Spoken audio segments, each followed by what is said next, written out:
शिवाय। विश्वनाथ भगवान की जय।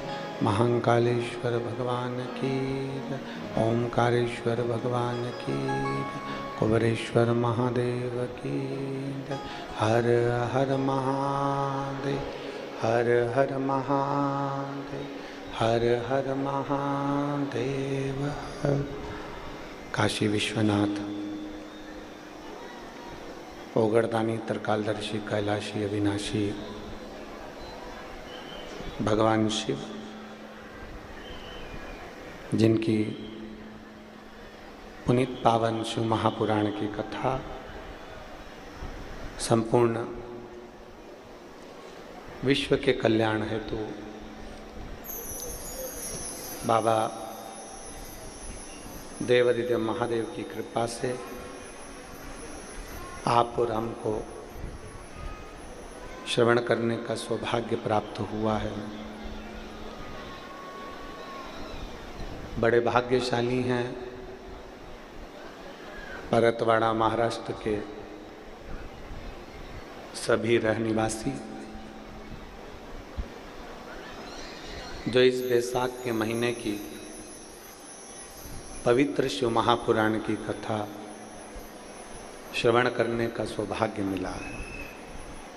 कथा के मुख्य यजमान स्वर्गीय नंद किशोर जी बाल बद्धालाल जी जायसवाल, स्वर्गीय देवका बाई नंद किशोर जी जायसवाल जी की स्मृति में श्री ओम प्रकाश नंद किशोर जी जायसवाल, श्रीमती सीमा ओम प्रकाश जी जायसवाल, श्री प्रकाश नंद किशोर जी जायसवाल, श्रीमती लता प्रकाश जी जायसवाल परतवाड़ा से एक बार जोरदार ताली बजाकर सभी यजमान परिवार का स्वागत, वंदन, अभिनंदन।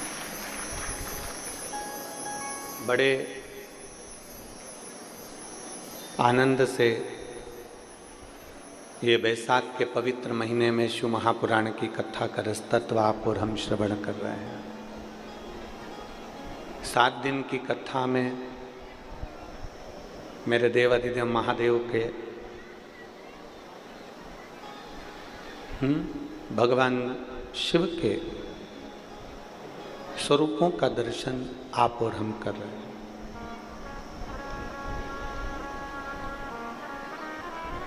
एक मनुष्य देह, एक मानव का शरीर जिसमें पुण्य भी बहुत है और जिसमें पाप भी बहुत है।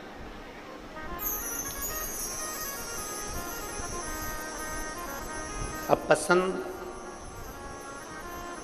आपकी और हमारी होना चाहिए कि हमें पुण्य पसंद आ रहा है कि पाप पसंद आ रहा है।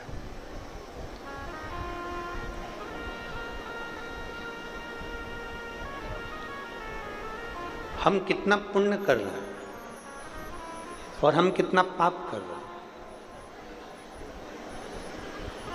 जितने भी संसार के लोग हैं ना, ये अपने पुण्य को तो गिनते हैं कि मैंने गौ माता को रोटी दी, गाय को रोटी दी, मैंने पुण्य किया। बोलो सही बात है कि गलत है? मैंने भूखे को भोजन कराया, मैंने पुण्य किया। दुनिया के लोग अपने अपने पुण्य को गिनने में लगे हुए हैं कि हमने गौ माता को रोटी दी, पुण्य कमा लिया। हमने कथा सुन ली, पुण्य कमा लिया। हमने शंकर जी के मंदिर में जाकर 1 लोटा जल समर्पित कर दिया, पुण्य कमा लिया। ये जितना संसार का मनुष्य है, संसार में रहने वाला प्रत्येक मनुष्य अपने पुण्य को देखता कि हमने ये पुण्य कमाया। और शिव महापुराण की कथा कहती है कभी कभी पुण्य के साथ में पाप का भी एक प्रारंभ हो जाता है। कभी कभी पुण्य के साथ में हम पाप भी कर बैठते।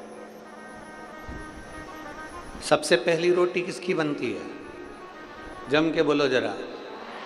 सबको मालूम है, जितने यहाँ बैठे हो परतवाड़ा में और जितने आस्था चैनल पर सुन रहे हैं, जितने फेसबुक यूट्यूब पर सुन रहे हैं, जितने मोबाइल पर सुन रहे हैं, वो भी जानते हैं।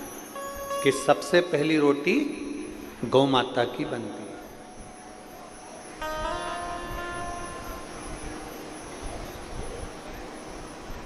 झूठ मत बोलना, थोड़ा सा सत्य बोलना। सबसे पहली रोटी गौ माता की बनती है, पर सबसे आखिरी में गौ माता के मुंह में जाती है।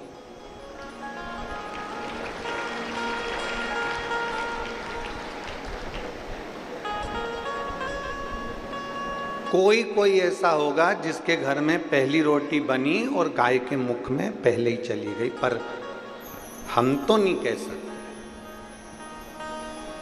बोलो री जीजियों परतवाड़ा की, सत्य है कि गलत है? और मेरा विश्वास कहता है एक भी जीजी मेरी झूठ बोलने वाली नहीं है, वो सत्य ही बोलेगी कि पहली रोटी गाय की बनती है, पर महाराज जी वो रोटी सबसे पहले गाय के मुख में नहीं जाती है, डब्बे पर रखी रहती है, फिर धीरे धीरे घर का पूरा फैलारा उठ जाता है, सब खाना खाकर चले जाते हैं, भोजन करके चले जाते हैं। तब दोपहर में या शाम के 3-4 बजे जब गाय आती है तब वो रोटी उसके मुख में जाती है। बनी कब थी? सबसे पहले। गई कब? सबसे आखिरी। अब वो रोटी में चींटी हो गई, पानी पड़ गया, थोड़ी कड़ली ठट हो गई, थोड़ी सूख गई, उस पे जो सब्जी या शक्कर या गुड़ रखा था वो भी चींटियों ने घेर लिया। आखिरी में वो गौ माता के मुख में गई। अब पहली रोटी ही अगर बनी थी और वो गाय माता के मुख में चली जाती तो पुण्य 4 गुना मिलता कि नहीं मिलता? बोलो, जम के बोलो जरा। मिलता ना। पर वो गौ माता के मुख में आखिरी में गई है। जैसे रोटी पहली बनी और आखिरी में गाय के मुख में गई, उसी तरह हमारा जीवन है। हम जब ताजी रोटी रहते हैं, छोटा बच्चा रहता है, तो कहते हैं अभी इसकी कोई पढ़ने की उम्र है, अभी कोई इसकी भगवान के भजन करने की उम्र है, अभी कोई इसकी कथा सुनने की उम्र है। हमने वो रोटी को धीरे धीरे सेक कर रख तो दिया, पर वो रोटी धीरे धीरे बढ़ते बढ़ते बढ़ते बढ़ते जब बुढ़ापा आता है, तब लोग कहते हैं कि मैंने बचपन तो गंवा दिया, जवानी गंवा दी, अधेड़ी गंवा दी, पर जो आखिरी बुढ़ापा, तब लोगों के समझ में आता है कि अब मैं बुढ़ापे में भगवान का भजन करूंगी। तो भगवान भी कहता है जब रोटी ताजी थी तब मुझे दी नहीं, और आखिरी में जब ये रोटी पूरी सड़ गई तब तू ला जाकर मुझे दे रही है, तो वो किस काम? उस रोटी का मतलब क्या? और बचपन खेल में होया, जवानी नींद भर सोया, और बुढ़ापा देख कर रोया, सिराने मौत हंसती है। बचपन खेल में खोया, जवानी नींद भर सोया, बुढ़ापा देख कर रोया, सिराने मौत हंसती है। अंत समय में जब बुढ़ापा आया तो मृत्यु भी तुम्हारे ऊपर हंस रही है कि बचपन गवा दिया, जवानी गवा दी, अधेड़ी गवा दी। रोटी ताजी थी, भगवान को नहीं दी। रोटी ताजी थी, परमात्मा को नहीं दी। शरीर अच्छा था, जब भगवान को नहीं दिया। और जब रोटी पूरी गल गई, शरीर पूरा बेकार हो गया, आंख से दिखाई नहीं दे, कान से सुनाई दे नहीं दे, मुंडा में सारा सोफा सेट निकल गया।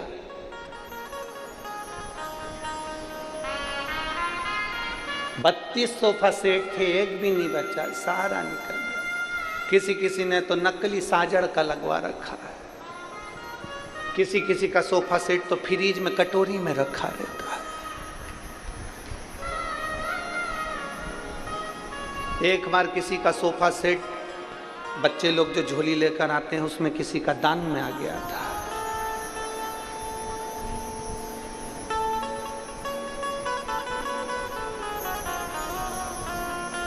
जब घर जाकर वो खोला गया पोट, एक डब्बी, तब उसमें जो सोफा सेट निकला तो राघव बोले, कहने लगे पापा देखो तो सही, पहली बार किसी ने कुछ नया गिफ्ट दिया है।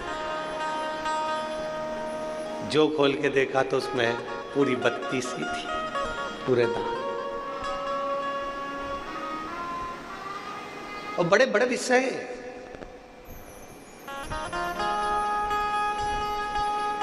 चाबी की याद आती है ताला खोलते समय। बोलो बोलो जम के, सही बात है। चाबी की याद कब आती है? ताला खोलते समय। चश्मे की याद आती है अखबार किताब पढ़ते समय। दांत की याद आती है खाते समय। और भगवान की याद आती है मरते समय।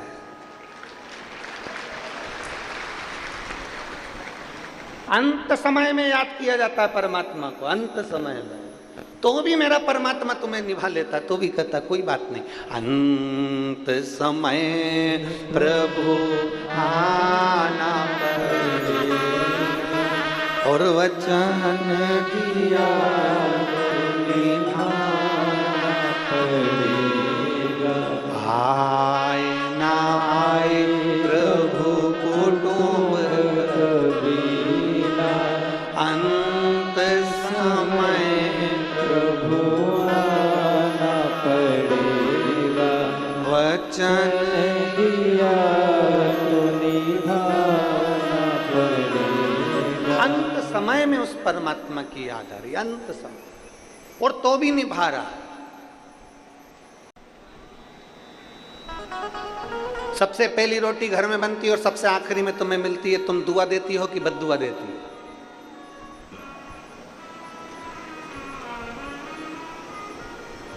सब चाय पी लें, बहुएं सब चौके में बैठ के, रसोई घर में बैठ के चाय पी ले, और आखिरी में सास की याद आई और फिर चाय देखी आई। बोलो जरा जम के। सास खाए बिना रह जाए पर बोले बिना नहीं रह सकती। आखिरी में तो सास कह ही देती है तुम ही ढसक लो।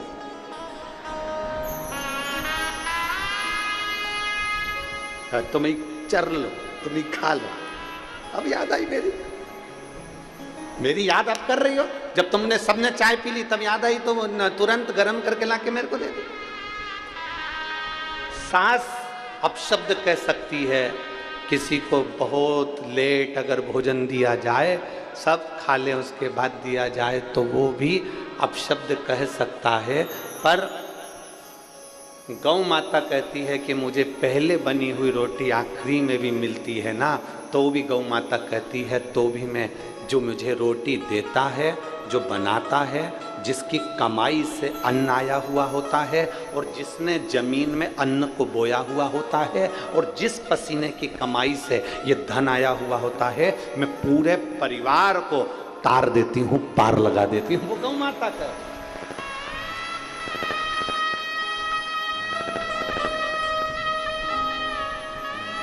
वो गौ माता।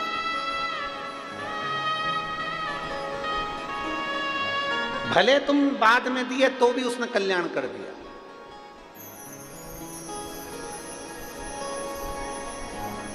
कल हमसे किसी ने एक प्रश्न किया था कि गुरुजी, आजकल लोग नकली का दिखावा बहुत करते हैं। मस्तक पे चंदन लगा लेंगे, बाल बढ़ा लेंगे, त्रिपुंडा लगा लेंगे, गले में रुद्राक्ष पहन लेंगे, और कितना कितना भस्मी रमा लें, और कितना दिखावा करते हैं आज के ज़माने में। आप कुछ कहते नहीं हो? हमने कहा क्या कहें। शिव महापुराण की कथा तो यहाँ तक तुलसीदास जी कहते हैं कि तुलसी झूठे भगत को, तुलसी झूठे भगत को मान रखत भगवान। तुलसीदास जी का चरित्र कहता है कि भले वो झूठा भगत हो, भले उसने झूठ का स्वांग रच रखा हो, भले वो लोग को दिखाने के लिए भगत जी बन गया हो, भले दुनिया के लोगों को दिखाने के लिए उसने चंदन लगा लिया हो, भले दुनिया के लोगों को दिखाने के लिए उसने माला पहन ली हो, भले दुनिया के लोगों को दिखाने के लिए वो झूठा भगत बन गया हो, इसके बाद भी मेरे शंकर भगवान भले झूठा भगत है, पर मेरा शंकर उसका कल्याण कर ही देता है।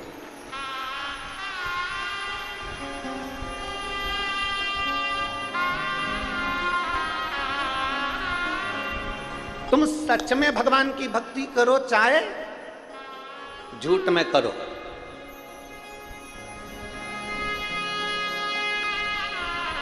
एक व्यक्ति था, वो रोज मंदिर में जाता और गीता जी का पूरा पाठ करके भगवान को सुना दिया।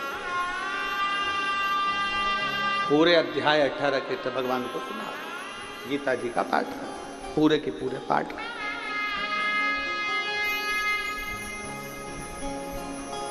अब जो गीता जी थी वो पूरी संस्कृत में थी, और वो जो व्यक्ति था उसको संस्कृत आती नहीं थी, तो बस वो तो जो उसमें मिल जाता वो उसको पाठ पढ़ देता और सुना देता था।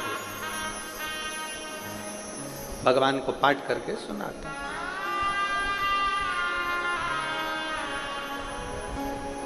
अठारह साल हो गए उसको गीता जी का पाठ करते करते मंदिर के अंदर, परंतु उसकी जो संस्कृत में जो मंत्र बोलता था वो सब टूटे फूटे जो उससे बन जाता वैसे। 18 साल के हो गए पाठ करते करते। एक दिन मेरे भगवान उसके सामने प्रकट हुए, और मेरे द्वारिकानाथ, मेरे कृष्ण, मेरे कन्हैया, मेरे द्वारकाधीश, मेरे गोवर्धन नाथ, मेरे श्री जी बाबा, मेरे ठाकुर जी, मेरे लाडले, मेरे गोपाला, मेरे कृष्ण उसके सामने प्रकट हो गए। और प्रकट होते से नारायण ने कहा, क्या मूर्खता कर रहा है? रोज सुबह से उठकर आ जाता है, गीता जी का पाठ करने बैठ जाता है, और पाठ का एक भी श्लोक तो अच्छा नहीं बोलता, सब टूटा फूटा बोलता है। बंद कर। इतने में तो वो व्यक्ति उठा और खूब जोर जोर से नाचने लगा। अब भगवान ने पूछा, क्यों रे, मैं तुझे डांट रहा हूं और तू नाच रहा? मैं तुझे डांट रहा हूं और तू नाच रहा है, क्यों? वो व्यक्ति बोला, मैं तो हमेशा समझता था कि पत्थर की मूर्ति सुनती नहीं है, मैं अगर आड़ा टेढ़ा भी बोलूँगा तो मूर्ति क्या सुनेगी, पर आज मुझे खुशी इस बात की हो रही है, कम से कम तुम ध्यान लगाकर मेरी गीता जी सुनते तो हो।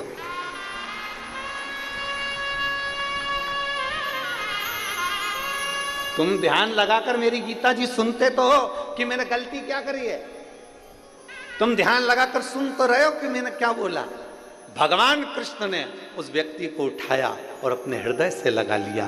कृष्ण कहते हैं, कोई झूठ से जपे चाहे सत्य से जपे, मेरा नाम जपने वाला एक दिन पार उतर ही जाता है। मरा मरा कहे सो राम निकल गया, तो पार उतर गया। आप भले किसी भी भाव से जपो, पर जपो। आप किसी भी भाव से मंदिर जाओ, पर जाओ। हमसे लोग कहते हैं, तुमने दुनिया के लोगों को लालची बना दिया।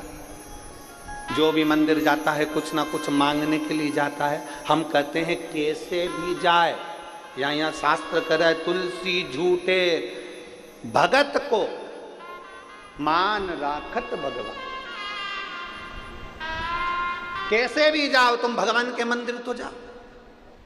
तुम एक लोटा लेकर जल भरकर भगवान के दरवाजे तो पहुंचो। तुम्हारी देने की आदत तो डालो कि घर से भरा हुआ लोटा लेकर रोज मंदिर में जाते हो और भगवान को देते हो। 3 दान बड़े होते हैं, कन्यादान, गौदान, जलदान। जल का दान इसलिए आप लोगों से हम हर कथा में कहते हैं कि अपने घर से आना तो पानी की कितनी बोतल लाना? 2। साथ में क्या लाना? छाता। साथ में क्या लाना? बिछाने का और ओढ़ने का। मान लो टेंट में जगह नहीं मिले तो अपनी चादर बांधी बैठ गए, छाता लगाया बैठ गए। पानी की 2 बोतल लाने का इसलिए कहते हैं कि 1 बोतल का जल तो तुम पी लो और दूसरी बोतल तुम्हारी अड़ोसन पड़ोसन पीछे वाली धड़ोसन।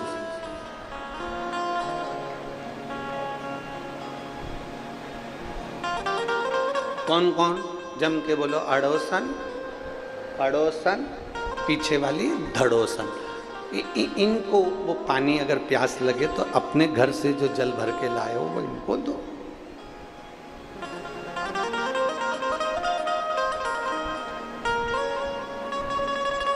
तो एक जनी ने पूछा, गुरुजी तुम पीछे वाली को धड़ोसन क्यों कहते हैं? हमने कहा कुछ भी गलती करेगी ना धम्म सेक देगी, इसलिए उसका नाम धड़ोसन।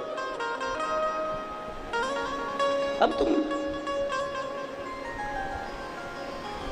जितने यहां बैठे और जितने आस्था चैनल पर कथा सुन रहे हैं, जितने फेसबुक यूट्यूब पर कथा सुन रहे हैं, रोज प्रतिदिन आपके घर से जल का दान होता है।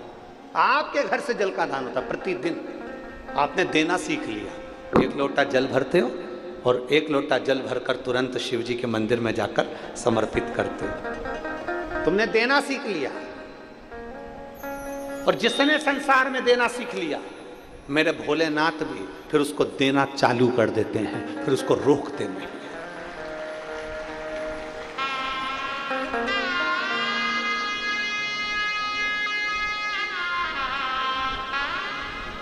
उल्टा जपो, सुल्टा जपो, अच्छा जपो, बेकार जपो, श्लोक आए तो जपो, ना आए तो जपो, भगवान का नाम कैसे भी जपो, मेरा भगवान पार जरूर करता।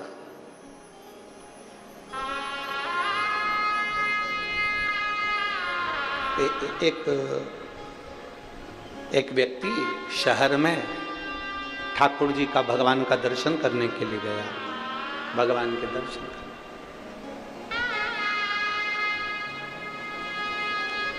और भगवान का दर्शन करने के लिए जैसे ही भगवान के मंदिर में पहुंचा, वहाँ के पंडित जी बहुत अच्छी स्तुति गा रहे थे। वहाँ के पंडित जी बहुत सुंदर स्तुति गा रहे थे, बहुत सुंदर। पंडित जी बोल रहे थे, विश्वनाथ के श्री चरणों में नयन मेरे अटके। आप भी बोलो एक बार प्रेम से, विश्वनाथ के श्री चरणों में नयन मेरे अटके।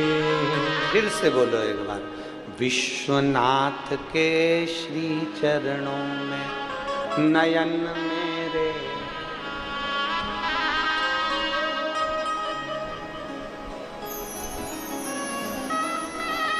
फिर से बोलो, विश्वनाथ के चरण कमल में नयन मेरे अटके। विश्वनाथ के चरण कमल में नयन मेरे अटके। आऊंगा ऐसी स्तुति सीख के आया हूं, सबको सुनाऊंगा, सब याद कर लेना हो। और जैसे ही लोटा भर के जल चढ़ा रहा था, सबको सुना सुना कर गा रहा था, विश्वनाथ के नयन कमल में चरण मेरे अटके। अब बोलना क्या था, विश्वनाथ के चरण कमल में नयन मेरे अटके। अब बोल क्या रहा है, विश्वनाथ के नयन कमल में चरण मेरे अटके। अब वो जल चढ़ाता जाए और सबको सुनाता जाए, विश्वनाथ के नयन कमल में चरण मेरे। बस 3-4 बार वो बोला, और जैसे उसने 3 बार ताली बजे, वो बोला बम बम बोले। जैसे ही बोला तो मैंने भोले सामने खड़े हो गए, शंकर भगवान सामने। ये घबरा के पीछे भाग गया, तुम कौन? शंकर भगवान बोले, मैं भोलेनाथ। इतने दिन से तो कभी नहीं आए। भगवान भोलेनाथ जी बोले, इतने दिन से मेरे नयन में चरण भी नहीं अटके थे, पहली बार अटके, इसलिए मैं भी आया। भक्त बोला, मैंने गलती कर दी। शंकर भगवान बोले, पूरी गलती। तुझे बोलना था चरण कमल में नयन अटके, तू बोल रहा नयन कमल में चरण अटके। अब मेरे नयन छोटे, तेरे चरण मोटे, अटकेंगे नहीं तो क्या होगा? प्रभु गलती हो गई, क्षमा कर दो। भगवान भोलेनाथ जी ने कहा, कर दिया, पर मेरा दर्शन हुआ है, मांग ले, तुझे क्या चाहिए? भक्त कहता है, जो मांगूंगा दे दोगे? भोलेनाथ जी कहने लगे, बड़ा प्रसन्न हूं, मांग ले, तुझे क्या चाहिए? भक्त कहता है, जो भी तुम्हारी उल्टी सुल्टी स्तुति करे उसको भी दर्शन दे देना, बस, और कुछ भी नहीं चाहिए। अब मांगू तो मांगू क्या? तेरे दरबार से बाबा, क्या मांगा जाए उसकी चौखट पे जाकर? क्या मांगे? बस इतना मांग ले कि तेरा दीदार होता है,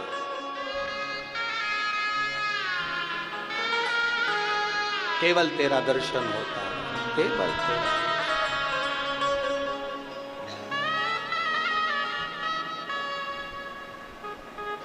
अच्छा बोल रहे हो, स्तुति कर रहे हो, ठीक है।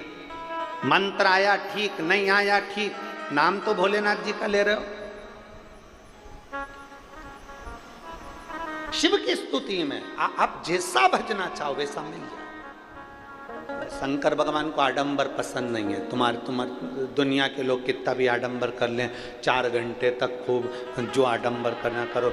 एक साधारण सा भगत आता है, 1 लोटा जल लाता है, शिव जी को चढ़ाता है, बेलपत्री धोता है, वही बेलपत्री शिव जी को चढ़ा देता है, मंदिर की सफाई कर देता है, मंदिर का श्रृंगार कर देता है, उन्हीं चढ़े हुए फूल से ही भगवान को वापिस सजा देता है। वो अपने साथ फूल भी नहीं लाया, जो थे उसी को उठा लिया और वापिस भगवान का श्रृंगार कर दिया। इतने में तो भी मेरा शंकर प्रसन्न है। एक पत्र है,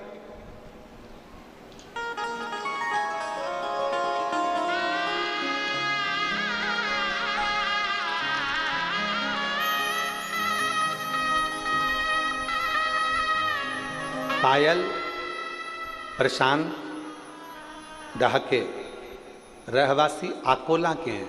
कहीं बैठे हो तो हाथ हिला सकते हो। अगर कहीं बैठे हो, आप ही हैं। बच्चा आया है क्या साथ में? आया है, ले आओ, ले आओ। पायल प्रशांत डहाके रहवासी आकोला के हैं। मेरी शादी को 12 साल हो गए थे, मुझे संतान का कोई सुख नहीं था। जिन डॉक्टरों को दिखाने के लिए जाते थे वो डॉक्टर कहते थे कि तुम्हारे यहाँ संतान का सुख नहीं है। बहुत इलाज करवाया, आखिरी में इलाज करवा करवा कर थक गए तो परिवार वाले भी अपशब्द कहने लगे। कोई कुछ कहता था, कोई कुछ कहता था। एक बार केवल मोबाइल पर कथा सुनते सुनते आपके आंकड़े की जड़ का बांधने का प्रयोग मैंने करा। गुरुजी, दुनिया के लोग आपको ताना भी देते हैं, गाली भी देते हैं, अपशब्द भी कहते हैं, आड़े टेढ़ा भी बोलते हैं, पर सत्य बताएं ना गुरुजी, शिव महापुराण की कथा कोई साधारण नहीं है। हम आपके मुख से श्रवण करते हैं, ऐसा लगता है शंकर हमको कथा सुना रहा है और हम उसको सुन रहे हैं। गुरुदेव, सफेद आंकड़े की जड़ का प्रयोग मात्र 5 मिनट का श्रवण करा और वो उपाय मैंने करा। आकोला में आपकी कथा थी, आप कहते हो कि पंडाल में बैठकर कथा सुनना चाहिए। मैंने पंडाल में बैठकर कथा सुनी और बाबा ने ऐसी कृपा करी गुरुदेव, जिन डॉक्टरों ने मना कर दिया था कि तेरे यहाँ संतान नहीं होगी, 12 वर्ष तक हमने हर डॉक्टर का इलाज करवाया, कोई ऐसा शहर नहीं छोड़ा जहाँ इलाज ना करवाया। बाबा की कृपा से, शंकर भगवान की दया से मेरे यहाँ पर बाबा की कृपा से संतान की प्राप्ति हुई और मेरे घर में भगवान भोलेनाथ ने उनके जैसा ही बेटा दे दिया। मैं बाबा को धन्यवाद देने के लिए आई हूँ। हमने हमारे बेटे का नाम गुरुदेव शिव रखा है। मैं आपको प्रणाम करती हूँ और बाबा से बस एक बेलपत्र की चाह करती हूँ। श्री शिवाय। शिव तत्व की प्राप्ति ओ घड़ी है।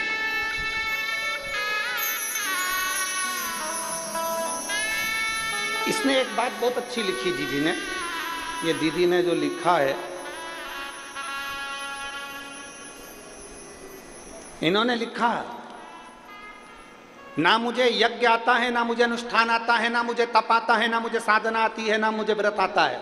मैं तो केवल इतना जानती हूं कि मुझे श्री शिवाय नमस्तुभ्यम आता है, उतना ही काफी। आप पंचाक्षर मंत्र जप लो नमः शिवाय, आप षडाक्षर मंत्र जप लो ओम नमः शिवाय, आप श्री शिवाय नमस्तुभ्यम जप लो, उतना ही काफी। बधाई हो।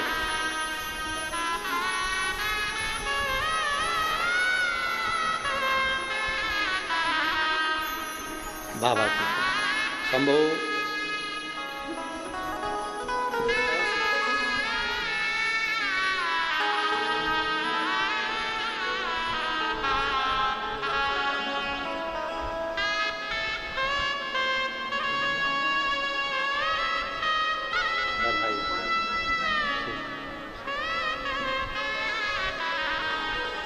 शिव तत्व की प्राप्ति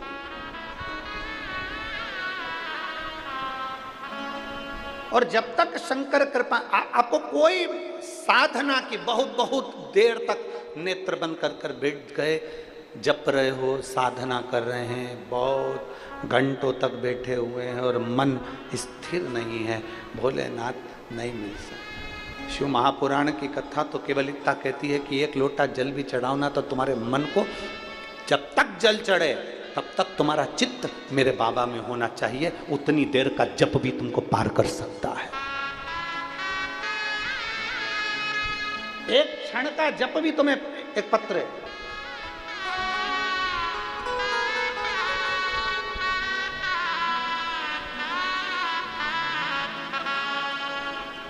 मेरा नाम संगीता आकुलकर है, कहीं बैठी हो संगीता जी आकुलकर, मेरा नाम संगीता आकुलकर है। मैं जिला अमरावती, तहसील चांदूर बाजार में करनाहा की रहने वाली हूँ। चांदूर बाजार करनाहा की रहने वाली हूँ। कहीं बैठी हो? हाथ हिलाओ एक बार, आ जाओ, एक बेलपत्र ले जाना, आ जाओ। पति आए हैं क्या साथ में? पति आए हैं साथ में? हिलाओ हाथ। आए हैं? आए, ठीक है। मैं जिला अमरावती, तहसील चांदूर बाजार की रहने वाली हूँ। मेरा नाम संगीता आकुलकर है। एक लोटे जल का मैं क्या वर्णन करूं गुरुदेव। मेरे पति की अचानक तबीयत खराब हो गई और हमने नागपुर के डॉक्टरों को दिखाया। पत्र को आप एलईडीओं पर पढ़ सकते हैं। नागपुर के डॉक्टरों को दिखाया, उन्होंने जांच की और उसमें ब्रोन कैंसर बताया। जब बोन कैंसर बताया, सुनने के बाद हम पाँव के नीचे से जमीन खसक गई गुरुदेव। और मेरे जमाई, हमने बहुत से डॉक्टरों को दिखाया, सब डॉक्टरों ने 2 महीने की गारंटी बताई, क्योंकि कैंसर पूरे शरीर में फैल चुका था। बोन कैंसर था, पूरे शरीर में फैल चुका था। एक डॉक्टर के पास कीमो चालू किया और फिर एक दिन टीवी पर आपकी कथा चल रही थी। हमने कथा सुनी। आपने उस कथा में कहा था कि शंकर को चढ़ाया गया जल और एक रुद्राक्ष का जल शंकर को जो समर्पित करते हैं, उसका पानी पीने पर रोग से निवारण होता है। शंकर जी पे चढ़ी हुई बेलपत्र नंदी के पास बैठकर कुंदकेश्वर महादेव का नाम लेकर खाने से रोग का निवारण होता है। पहले विश्वास नहीं हुआ, मेरे दामाद को भी विश्वास नहीं हुआ, क्या ऐसा हो सकता है। पर हमने तुरंत केवल एक कीमो लिया, उसके बाद कीमो ना लेकर हम सीधे घर आ गए और हमने शंकर भगवान पे चढ़ी हुई बेलपत्र और शंकर जी पे चढ़े हुए जल को पीना प्रारंभ करा। रुद्राक्ष मंगवाया, उस रुद्राक्ष के जल को पीना प्रारंभ करा। और गुरुदेव, मैं बाबा को आज धन्यवाद देने के लिए आई हूँ कि हमने जब दूसरी बार जांच कराई तो कैंसर पूरी तरह से ठीक हो गया था। मैं बाबा को नमन करने के लिए, मैं शिव को नमन करने के लिए आई। एक लाइन बहुत अच्छी लिखी है, आप भी साथ में गुनगुनाएंगे। अकाल मृत्यु वो मरे जो काम करे चंडाल का, और काल उसका क्या बिगाड़े जो भक्त हो महा, जो शिव की आराधना कर रहा हो।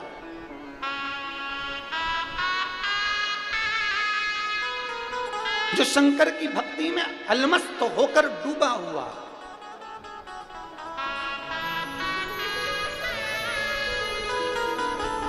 एक लोटा जल आप जब देवाधिदेव महादेव को चढ़ाओ तो तुम्हारी चित्त और वृत्ति दोनों शिव में होना चाहिए। कई घंटों का बैठकर जब तब करने का हम नहीं कहते। हमने आज तक अपने व्यासपीठ से नहीं कहा कि बहुत घंटों तक बैठे रहो। हम तो कहते हैं जितनी देर जल चढ़ा उतनी देर मन बढ़ा। आ जाओ,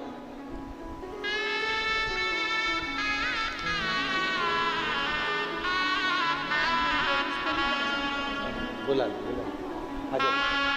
अब ठीक है पति, एक इनको देना, एक आप।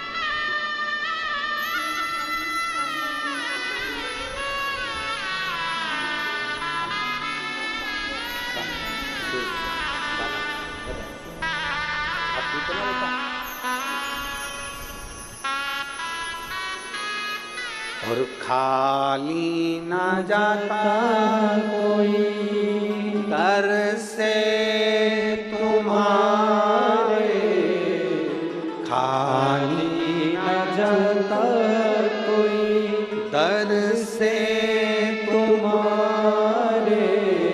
मैं भी खड़ी हूँ नंदी बाहें पसारे, अपने हृदय से लगा लो गिरा जा रहा हो, उठा लो। अब बहुत घंटों तक भगवान के पास नहीं बैठना है हमको, केवल जब जल चढ़ा रहे हों एक क्षण की चित्तवृत्ति शिव से जोड़ लें। एक क्षण बस हमारा शंकर का हो, शंकर हमारा। पहले की शादियों का स्मरण करेंगे हम, ये बात पहले भी बोल चुके हैं। पुराने समय की शादी और आज की शादी में अंतर है। आज के ज़माने में लड़के को लड़की दिखाई जाती है, लड़की को लड़का दिखाया जाता है, होटल में मिलाया जाता है, बात पक्की करी जाती है, फिर रात्रि को 9 बजे से लेकर 2:30 बजे तक फोन पे बात चलती। बोलो सही है? अरे बोलो तो ठीक है। 2-3 महीना कम से कम बात चलती है, दोनों एक साथ घूमने भी जाते हैं। फिर आजकल तो वो कौन सी एक वो हो गई है भगवान, जिसमें फोटो खिंचवाते हैं बहुत सारे।